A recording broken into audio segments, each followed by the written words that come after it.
किसी अनजान इंसान के बारे में सोचना नहीं चाहिए और बिना किसी व्यक्ति की सही जानकारी के उसके घर तो बिल्कुल नहीं जाना चाहिए। इस कहानी रास्ते का भूत हॉरर स्टोरी में यही बताया गया है। दिल्ली के एक गांव में रहने वाला अभी एक सामान्य लड़का था जो एक सफाई कार्यकर्ता के रूप में किसी फैक्ट्री में काम करता था। उसके घर से फैक्ट्री जाने के लिए वो हमेशा अपनी साइकिल का सहारा लेता था क्योंकि फैक्ट्री करीब 5 किलोमीटर दूर थी। रोज वह वैसे ही अपने काम के लिए निकल जाता था। एक दिन अवी को अपने काम के लिए फैक्ट्री जाने के दौरान रास्ते में एक लड़की दिखाई दी।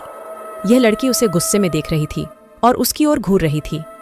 अवी ने इसे देखकर भीगी हुई आंखों से इसे गौर से नहीं देखा और फैक्ट्री की ओर अग्रसर हो गया। अगले कुछ दिनों तक वह लड़की रोज उसी चौराहे पर खड़ी थी और अवी को गूंथ गूंथ कर देखती रहती थी। अवी ने उस लड़की की दिशा में मुंह फेर लिया और सीधे अपने काम में लग जाता।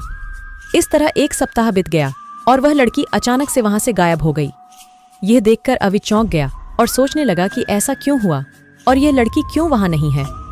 वह डरकर अपने काम पर लग गया, लेकिन उसके मन में यह बात चुभ गई कि क्या हो सकता है। एक दिन जब शाम को अवी घर पहुंचा तो उसे अपने बेड पर एक चिट्ठी दिखी। उसमें लिखा था, मेरा नाम प्रीति है। मैं तुम्हें 1 हफ्ते पहले रोज एक चौराहे पर दिखती थी। कल शाम तुम वहीं पर खड़े होकर मेरा इंतजार करना। उस चिट्ठी में एक फोटो भी था जो उसी चौराहे पर खड़ी लड़की से मिलती थी। अवी के मन में हुआ कि आखिर इसे मेरे घर का पता कैसे मिला होगा और ये चिट्ठी मेरे बेड तक कैसे पहुंची। इसी सोच के साथ वो सो गया। अगले दिन उठकर जब काम के लिए जाने लगा तो उसे चिट्ठी वाली बात याद आ गई।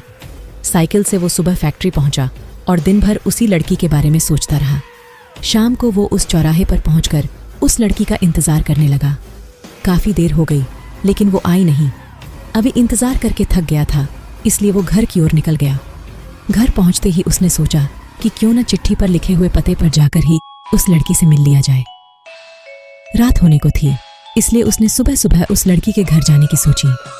सुबह होते ही जल्दी तैयार होकर अभी चिट्ठी पर लिखे पते पर जा पहुंचा। वहां जाकर जब उसने घर की घंटी बजाई तो एक आदमी बाहर आया। उससे अभी ने कहा कि मुझे प्रीति से मिलना है। यह सुनते ही वह व्यक्ति चौंक गया। जवाब में उसने पूछा, क्या प्रीति से मिलना है? उसे मरे हुए तो 7 महीने हो गए हैं, तुम्हें अब उससे क्या काम याद आ गया? यह सुनते ही अवी के होश उड़ गए। डर के मारे शरीर कांपने लगा। किसी तरह खुद को संभालकर अवी घर पहुंचा और चिट्ठी को जला दिया। उसके मन में कई तरह के सवाल उठने लगे। उसने सोचा कि वो लड़की जो मुझे रोज दिखती थी वो भूत थी। मुझे एक भूत ने चिट्ठी भेजी थी। यही सोचकर वो घर में दुबक कर बैठ गया।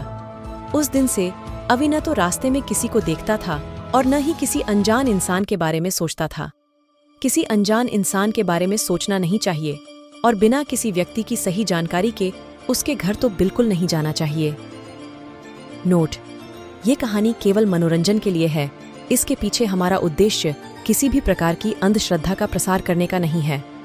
अगर आपको हमारी स्टोरी रास्ते का भूत हॉरर स्टोरी अच्छी लगी हो तो अपने दोस्तों के साथ भी शेयर कीजिए और कमेंट में ज़रूर बताइए कि कैसी लगी हमारी स्टोरी। वीडियो को लाइक करें, शेयर करें, चैनल को सब्सक्राइब करें। धन्यवाद।